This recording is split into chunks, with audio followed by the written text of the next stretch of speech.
તો ભાવનગરમાં નકલી દારૂકાંડનો જે મામલો છે, ખરકડી ગામના ઉપસરપંચે પોલીસની કામગીરી સામે સવાલો ઉઠાવ્યા છે। પોલીસ જવાબદાર છે આ ઘટના પાછળ।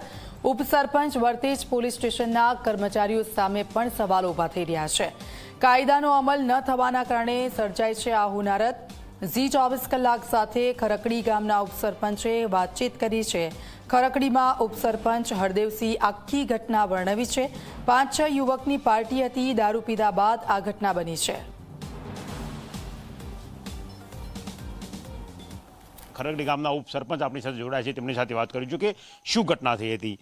હરદેવસિંહ, કયા પ્રકારની સ્થિતિ હતી? આજે 16 કે 17 તારીખની વાર્તા છે, શું થયું હતું ગામમાં? સાહેબ, 16-17 તારીખે ગામમાં પાર્ટી હતી 500 યુવકોને। એ ગમે ત્યાંથી ઇંગ્લિશ દારૂની બોટલ લાવ્યા અને એમાં આ લઠ્ઠામાં ઓલું થયું, એના હિસાબે આ પરિસ્થિતિ થઈ। અમારા ગામમાં 500 યુવાનો હજી દાખલ છે ગામમાં, અને પરિસ્થિતિ અત્યારે તો સારી છે। કોની પાર્ટી હતી, ક્યાં બેઠા હતા? કોઈને આઈડિયા હતો કે આ લોકો આવું દારૂનું સેવન કરે છે, એવું ખબર હતી ખરી કોઈને? ના, એ સાહેબ કોઈ જાતની માહિતી નથી હો અમારી પાસે। ક્યારે ખબર પડી કે આવું કંઈ થયું છે? હવે એને એડમિટ કર્યા અને ઉલટી થાવ મળીને એડમિટ કર્યા ત્યારે બધાને ખબર પડી કે આણે તો આવું ઓલું પીધેલું છે, લઠ્ઠાનું ગમે એ સેવન કરેલું છે। કયા કયા યુવકો હતા, નામ ખરા તમારી પાસે? યુવકોનું નામ તો સાહેબ 3 તો ત્યાં એડમિટ જ છે, બરાબર। એક યુવકનું મોત પણ થયું? હા, એક યુવકનું મોત થયું। એ કોણ હતા ભાઈ? એ ભાઈ એનું નામ તો મને સાહેબ કાના તરીકે ઓળખાય ને, ચંદ્રસિંહ, કાનભા ચંદ્રસિંહ ગોહિલ। કેટલી ઉંમર હતી યુવકની? યુવકની ઉંમર આશરે 22 વર્ષ જેવી હતી। ઓકે, આ જે 4-5 લોકો જે પાર્ટી કરતા હતા, એમની ભૂતકાળમાં આવી કોઈ પાર્ટી કરી એવું કે ધ્યાનમાં હતું કે એમને કહું કે દૂષણ દેવું કે ખબર જ? ના સાહેબ, કોઈ દૂષણ નહોતું। કોઈ દૂષણ કોઈ એકે અમારા જુવાનદળોમાં એકે કોઈ જાતનું દૂષણ નહોતું। આ તો કોકની સંગાથે સડીને આવી રીતનું ઓલું થયું, બરાબર। કોઈ દૂષણ કોઈ નહોતું।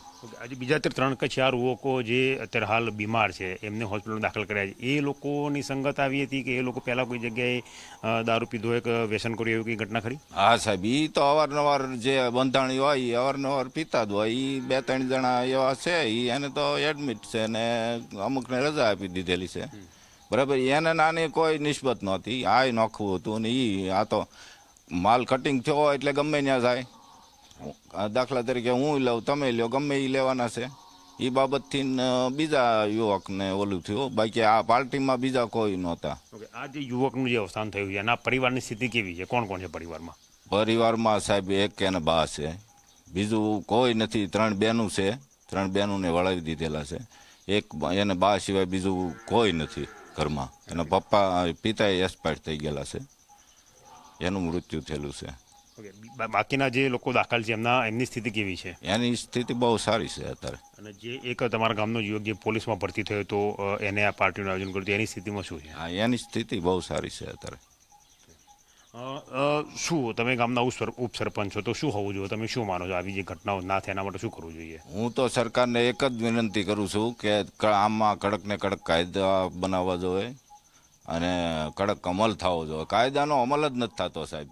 કાયદો હોય એનો અમલ જ નથી થતો। આ લઠ્ઠાકાંડ કહે અત્યારે આ એક જાતનું લઠ્ઠાકાંડ જ છે સાહેબ, બીજું કાંઈ નથી। પણ આ લઠ્ઠાકાંડની બદલે ક્યાંય આડા માર્ગે ઓલું થાય, બરાબર। લઠ્ઠાકાંડનું આવશે જ નહીં કાંઈ। 5 દિવસ પછી તમે જોશો તો લઠ્ઠાકાંડનું કોઈ વસ્તુ નહીં આવે એમાંથી। આવી જે ઘટના થઈ કે આ યુવકોએ દારૂ પીધો હતો, આના માટે કોણ શું જવાબદાર, કઈ રીતે થઈ શક્યું?